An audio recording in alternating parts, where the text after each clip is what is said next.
Okay, picture this. It's 539 BC, and you've just conquered Babylon, one of the greatest cities in the ancient world. The previous conquerors would burn it down, enslave everyone, and destroy their temples. But you free the slaves, repair the temples, and issue a declaration saying that people have the right to choose their own religion.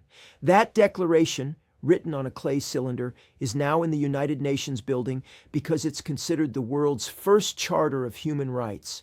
The guy who did this, Cyrus the Great of Persia. And he wasn't just being nice, he was being strategic, because Cyrus understood something that most conquerors didn't. If you want to rule the world, don't make people fear you, make them want to follow you. The Persian Empire became the largest empire the world had ever seen, stretching from India to Greece, from Egypt to Central Asia. And they did it by revolutionizing how empires work. I'm Jack, this is Blueprints of Power, and today we're breaking down the empire that invented tolerance, infrastructure, and governance at a global scale. Let's go. Schemes in the shadows, plans in the light. Kings and conquerors chasing the night. Brick by brick, their stories grow tall. But every empire learns how to fall. What's up, everyone? Welcome back to Blueprints of Power. I'm Jack. I'm Lily. And I'm Charlie. Today we're covering the Persian Empire, and I think this might be one of the most important empires we've done. Bold claim, why? Because the Persians basically invented how to run a multinational empire. They created systems for governing diverse peoples, respecting different cultures, and maintaining control over massive territories. And a lot of what they invented, roads, postal systems, provincial governance, religious tolerance, became the blueprint for every empire that came after. They were the first true superpower. At its peak, under Darius the Great, around 500 BC, the Persian Empire controlled about 44% of the world's population. Wait, almost half of all humans? Almost half. That's somewhere around 50 million people across 3 continents: Asia, Africa, and Europe. And they ruled this massive empire for over 200 years, from about 550 BC to 330 BC. That's the Achaemenid Persian Empire, the first and greatest of the Persian empires. Why haven't I heard more about them? Great question. A lot of what we know about Persia comes from their enemies, the Greeks. And the Greeks didn't exactly write flattering things about them. Yeah, if you've seen the movie 300, you've got a very warped view of Persia. So they weren't evil monsters? Not even close. The Persians were sophisticated, tolerant, and innovative. They were actually more progressive than most of the civilizations we romanticize. So today we're going through the whole story. How Persia rose from a small kingdom to the world's first superpower, how they governed their massive empire, and how Alexander the Great finally brought them down. And we'll see why Persian ideas about governance, tolerance, and infrastructure still influence us today. All right, I'm ready. Lily, where do the Persians come from? Okay, so around 1500 BC, groups of people called Indo-Iranians migrate into the region we now call Iran. Over centuries, they formed different groups, the Medes and the Persians being the main ones. So Persians and Medes are related but different. Exactly. The Medes establish a kingdom first and become the dominant power. The Persians are initially subjects of the Medes, but in 550 BC, a Persian king named Cyrus, later called Cyrus the Great, rebels against his Median overlord, who happens to be his grandfather. Family drama. Total family drama. But Cyrus wins, and here's what's interesting. Instead of destroying the Medes, he incorporates them. Medes and Persians become partners in building an empire. So he's unifying instead of conquering? Exactly. And that becomes Cyrus's whole approach. After defeating the Medes, he conquers Lydia in modern-day Turkey around 547 BC. The king of Lydia, Croesus, was famously wealthy. Rich as Croesus is still a saying today. So Cyrus is getting rich. He is. But again, instead of destroying Lydian culture, he respects it. He keeps local customs, he protects temples, and he allows people to maintain their traditions. This is revolutionary. How is that revolutionary? Isn't it just being nice? Most conquerors believed their way was the only right way. If you conquered someone, you forced them to adopt your gods, your language, your customs. Cyrus realizes that's expensive and creates resentment. Instead, he lets people keep their identity as long as they pay taxes and don't rebel. So it's strategic tolerance. Exactly, and it works incredibly well. Then, in 539 BC, Cyrus conquers Babylon, one of the greatest cities in the ancient world and capital of the Neo-Babylonian Empire. How does he take Babylon? Actually, pretty easily. The Babylonian king Nabonidus was unpopular, so when Cyrus shows up, many Babylonians welcome him as a liberator. Cyrus enters the city peacefully. They just let him in? Basically. And then Cyrus does something unprecedented. He frees the people that the Babylonians had enslaved, including the Jews who had been in exile for decades. He lets them return to Jerusalem and rebuild their temple. He's literally mentioned in the Hebrew Bible as a Messiah figure. Wait, a Persian king is in the Bible. Yes, in the book of Isaiah and the book of Ezra, Cyrus is praised as God's anointed. That's how respected he was. That's incredible. And he issues what's now called the Cyrus Cylinder, a clay cylinder with a declaration written in cuneiform. It says that people under his rule have the right to worship their own gods and maintain their own customs. Like I said, it's considered the first charter of human rights. So he's basically inventing tolerance as government policy. Pretty much, and it's not just idealism, it's smart governance. If people feel respected, they're less likely to rebel. By the time Cyrus dies in 530 BC, Persia controls the largest empire the world has ever seen, from Central Asia to the Mediterranean. So Cyrus built the foundation. He built the foundation. And then his son Cambyses II conquers Egypt in 525 BC. Now Persia controls 3 continents. But Cambyses dies mysteriously, and there's a succession crisis. Uh-oh. Yeah, there's confusion about who should rule. And a nobleman named Darius, who's related to the royal family but not a direct heir, takes power in 522 BC. Some sources say he seized it, others say he was chosen. Either way, Darius becomes king. And Darius is the other big name, right? Darius the Great, yes. And if Cyrus built the empire, Darius perfected it. He takes all of Cyrus's ideas and creates systems to make them work at scale. How? That's what we're about to get into. Because Darius doesn't just conquer, he organizes, innovates, and builds infrastructure like no one before him. All right, quick break. If you're digging this episode, and honestly, the Persians are blowing my mind, hit that follow button right now. Subscribe to Blueprints of Power on Apple Podcasts, Spotify, wherever you're listening. We're building something special here, and we want you to be part of it. Share this with your friends, your family, your teachers. If you know someone who loves history, innovation, or just understanding how the world works, send them this show. Next week, we're covering the Spanish Empire. Conquistadors, the age of exploration, and an empire that brought Europe, the Americas, Africa, and Asia together. For the first time, it's going to be intense. And please, leave us a review. It genuinely helps us reach more listeners, and we appreciate every single one. Tell us what you think, what you're learning, what empires you want us to cover next. All right, back to Persia, because we're about to get into how Darius the Great built the world's first modern government. Let's go. Okay, so Darius takes power in 522 BC. How does he run this massive empire? Darius is a genius administrator. Let me break down the Persian recipe for power, because this is where things get really interesting. I'm ready for this recipe. Okay, ingredient number 1, the satrapy system. Darius divides the empire into provinces called satrapies, eventually about 20 to 30 of them.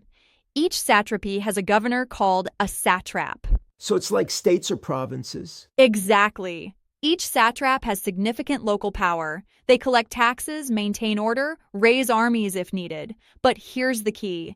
Darius doesn't let them get too powerful. How does he control them? He uses checks and balances. First, he has military commanders in each satrapy who report directly to him, not to the satrap. so the satrap doesn't control the army. Smart, so they can't rebel easily. Right. Second, he sends inspectors called the king's eyes and ears to travel around and report on what the satraps are doing. If a satrap is corrupt or disloyal, Darius hears about it. So they're being watched. Always. It creates accountability. And this system works so well that later empires, the Romans, the Ottomans, even modern governments, copy variations of it. So Darius invents provincial governance. At this scale, yes. Ingredient number 2, infrastructure and communication. Darius builds the Royal Road, a highway system stretching about 1,600 miles from Sardis in Turkey to Susa in Iran. That's longer than the East Coast to Denver. Way longer. And along the road, they build stations every 15 miles with fresh horses and supplies. Royal messengers can travel the entire road in about 7 days, which would normally take 90 days. So they've got express mail. Basically, the Greek historian Herodotus wrote about Persian messengers. Neither snow, nor rain, nor heat, nor gloom of night stays these couriers from the swift completion of their appointed rounds. Wait, that sounds familiar. That's because it's inscribed on the New York City post office. It's originally about Persian messengers. No way. Way! The Persians invented the postal system, and the Royal Road isn't just for messages, it's for trade, troop movement, and cultural exchange. It connects the empire. So they're building the ancient internet. Kind of. And ingredient number 3, standardization. Darius creates a unified currency, the daric, a gold coin with his image on it. Now everyone in the empire uses the same money. So trade becomes easier. Much easier. He also standardizes weights and measures so everyone's using the same system, and he promotes Aramaic as the common administrative language across the empire. So everyone can communicate. Exactly, but, and this is important, he doesn't force people to stop speaking their native languages. Aramaic is just for official business. People still speak Persian, Hebrew, Egyptian, Greek, whatever. He's standardizing where it helps, but maintaining diversity where it matters. That's sophisticated. Very sophisticated. Ingredient number 4, religious and cultural tolerance. Just like Cyrus, Darius respects local religions and customs. In Egypt, he's portrayed as a pharaoh who honors Egyptian gods. In Babylon, he respects Babylonian deities. In Judea, he supports the Jewish temple. So he's like a chameleon, adapting to each place. In a way, but it's not fake. The Persian ideology is that there are many paths to the divine. Persians worship Ahura Mazda, the supreme god of Zoroastrianism, but they don't force that on others. So they've got religious freedom. Essentially, yes. And that's huge for the time. Most empires said, worship our gods or else. Persia said, worship your gods, just respect ours too. That's actually really progressive. It is. And ingredient number 5, legal system and justice. Darius codifies laws and promotes justice. There's this famous inscription at Behistun, carved into a cliff face, where Darius describes how he restored order after chaos and established justice across the empire. So he's big on law and order. Yes, and Persian justice is supposed to be impartial. There are stories of Persian kings punishing their own relatives for breaking laws. The ideal is that everyone, even the king, is subject to truth and justice. That's the opposite of absolute power. It's a different philosophy. The Persian king isn't a god like the Egyptian pharaoh. He's the chosen representative of Ahura Mazda, and he's supposed to rule justly. So there's accountability. In theory, yes. And ingredient 6, military strength. The Persian army is massive and diverse. Darius can field armies of hundreds of thousands, drawing troops from all across the empire: Persians, Medes, Egyptians, Greeks, Bactrians, Indians. So it's like a multicultural army. Exactly, and they use different fighting styles: heavy infantry, cavalry, archers, chariots. The elite unit is the Immortals, 10,000 Persian soldiers who are constantly maintained at that number. If one dies or is injured, he's immediately replaced. So they're always 10,000 strong. Always. It's intimidating. And ingredient 7, monumental architecture. The Persians build stunning palaces and cities. Darius builds Persepolis, a massive ceremonial capital with elaborate palaces, relief carvings, and a throne room that can hold 10,000 people. 10,000 people in one room? Yes, Persepolis is designed to awe visitors and demonstrate Persian power. Delegations from across the empire come bearing gifts, and the reliefs show dozens of different peoples bringing tribute to the king. So it's like a propaganda display. It's theater and diplomacy combined, and it works. People see Persepolis and understand this empire is vast, powerful, and inclusive. So the Persians are winning hearts and minds. That's exactly the strategy, and for about 150 years, it works incredibly well. Under Darius and his successors, Xerxes, Artaxerxes, Persia is the dominant power in the world. So what goes wrong? Greece. Wait, little Greece beats massive Persia. It's complicated. In 499 BC, Greek cities in Ionia, which is under Persian control, revolt. Athens helps them. Darius is furious and decides to punish Athens. In 490 BC, he sends an army to Greece, but the Athenians defeat them at the Battle of Marathon. That's where the marathon race comes from. Exactly. A messenger runs 26 miles from Marathon to Athens to announce the victory, and Darius plans another invasion, but he dies in 486 BC. His son Xerxes takes over and launches a massive invasion in 480 BC. This is the 300 movie, right? Partly, Xerxes does lead a huge army, maybe 100,000 to 200,000 troops, though the Greeks exaggerated it to millions. And yes, 300 Spartans hold a pass at Thermopylae, but they're part of a larger Greek force, and they all die. So Xerxes wins that battle. He does. But then the Greek navy defeats the Persian fleet at Salamis, and the Greek army defeats the Persians at Plataea in 479 BC. Xerxes retreats. So Greece survives. Greece survives. And this is significant because it shows Persia isn't invincible. But here's the thing. Persia doesn't collapse. They still control a massive empire. Greece is just one small corner they couldn't conquer. So they're still powerful. Very powerful. But the failed Greek invasions hurt Persian prestige, and over the next century, internal problems grow. Here comes the fall. Before we get into the fall of the Persian Empire, I want to say thank you for listening. The Persians are one of my favorite empires to study because they show that power doesn't have to come from cruelty or oppression. You can build something great through respect, organization, and innovation. If you're enjoying Blueprints of Power, please share it with someone who'd appreciate it. Send it to a friend, a teacher, a parent, anyone who's curious about history and how civilizations work. Next week, we're covering the Spanish Empire, the age of exploration, conquistadors, and the first truly global empire. It's going to be fascinating and complicated. And if you haven't left a review yet, please do. It helps us grow the show and reach more listeners. We read every review and we love hearing from you. All right, time to talk about how the mighty Persian Empire eventually fell. Let's get into it. Okay, so Persia is still the dominant power after the Greek wars. What causes the decline? The decline is gradual. After Xerxes, there's a succession of kings, some capable, some weak. And the first major problem is court intrigue and instability. What do you mean? Power struggles.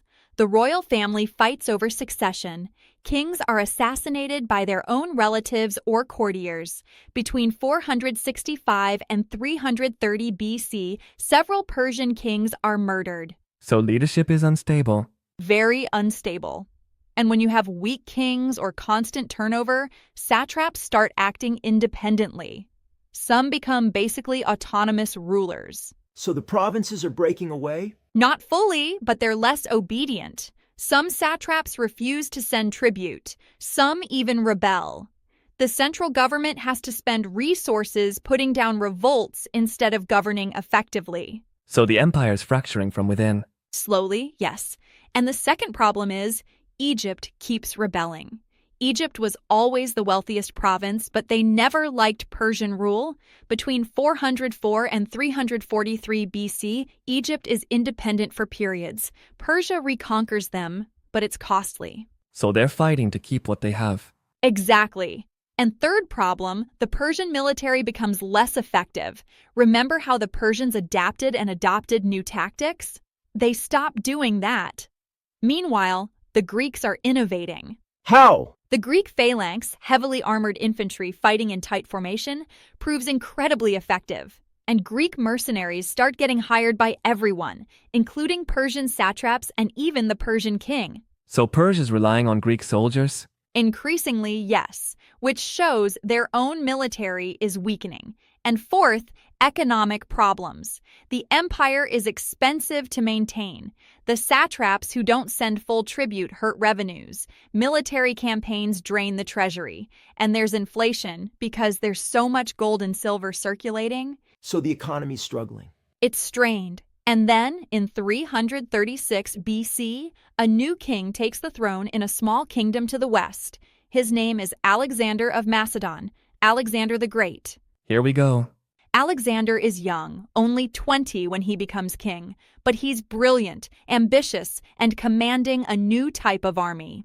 His father, Philip II, had reformed the Macedonian military with longer spears, better tactics, and professional training. So Alexander has a modern army.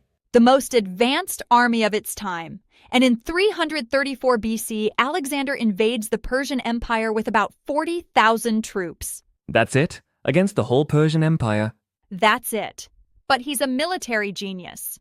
At the Battle of Granicus in 334 BC, he defeats a Persian army.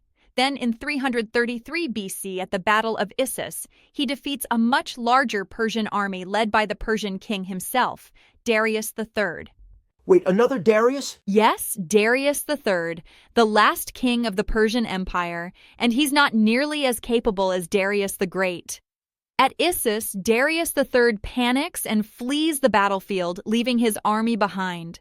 The king runs away?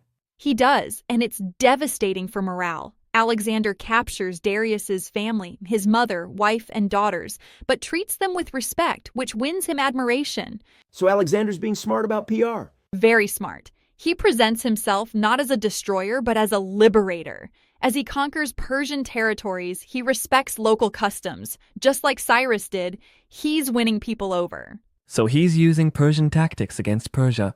Exactly. In 331 BC, Alexander and Darius III face off one last time at the Battle of Gaugamela. Darius brings a massive army, maybe 100,000 troops with chariots and elephants. But Alexander outmaneuvers him with superior tactics. And once again, Darius flees. So Darius runs away again? Yes, and this time he's fleeing east. Alexander pursues him, but before he can catch him, Darius's own satraps assassinate him in 330 BC. They think killing Darius will win favor with Alexander. Does it? No, Alexander is furious. He gives Darius a royal burial and hunts down the assassins. But the Persian Empire is over. Alexander captures Persepolis, the ceremonial capital, and it burns, either accidentally or deliberately, historians debate. So Alexander conquers the whole empire. The whole empire. And he keeps going, all the way to India. But when Alexander dies suddenly in 323 BC at age 32, his empire falls apart. His generals divide it, and the Persian heartland goes to the Seleucid dynasty. So Persia never comes back? The Achaemenid Persian Empire doesn't, but Persian culture survives. Later, the Parthian Empire and then the Sasanian Empire revive Persian power. Persian language, art, and ideas continue to influence the region. So the empire ends, but the civilization doesn't. Exactly. And Persian ideas, tolerance, infrastructure, provincial governance become foundational to later empires. The Romans, the Ottomans, the Mongols, they all learned from Persia. All right, we've covered the rise, the reign, and the fall of the Persian Empire. Time for lessons. What can we learn from the world's first superpower? Charlie, you go first. Okay, here's mine. You can't rule by force alone. You need legitimacy. The Persians understood that if you respect people's cultures and religions, they're more likely to accept your rule. When they stopped maintaining that respect, when leadership became unstable, people started looking for alternatives. The lesson? Power without legitimacy is fragile. If you want people to follow you, give them reasons beyond fear. Earn loyalty, don't just demand it. Exactly. That's perfect. Mine's about infrastructure as power. The Persians built roads, standardized currency, created communication systems, and organized provinces. They understood that power isn't just military, it's logistical. The lesson? Systems and infrastructure enable everything else. You can have the best ideas, but without the systems to implement them at scale, they don't matter. Build the infrastructure first. Organization multiplies impact. Perfectly said. Love it. Mine's about tolerance as strategy. The Persians were the first empire to make tolerance a core policy. And it wasn't just morally right, it was strategically brilliant. By respecting diversity, they reduced resistance, attracted talent from everywhere, and created a stable foundation for growth. The lesson: inclusion isn't weakness. It's a competitive advantage. When you create space for different perspectives and identities, you become stronger, not weaker. Diversity is strength. When done right, yes. That's beautiful. The Persians were way more impressive than I expected. They really were. They're underrated in popular culture. Agreed, they basically invented modern governance. And the postal service. And that. All right, so 3 lessons from Persia. Legitimacy matters more than force. Infrastructure enables scale, and tolerance is a competitive advantage. These might be the most applicable lessons we've done. They really are. Okay, next week we're covering the Spanish Empire, conquistadors, the age of exploration, and the first truly global empire. Spain connected Europe, the Americas, Africa, and Asia, and changed the world forever. This is going to be intense, isn't it? Very intense. The Spanish Empire has incredible achievements and terrible atrocities. It's complicated. But important to understand. All right, that's it for today. Thanks for hanging with us on Blueprints of Power. I'm Lily. I'm Charlie. And I'm Jack. And we'll see you next time. Peace out.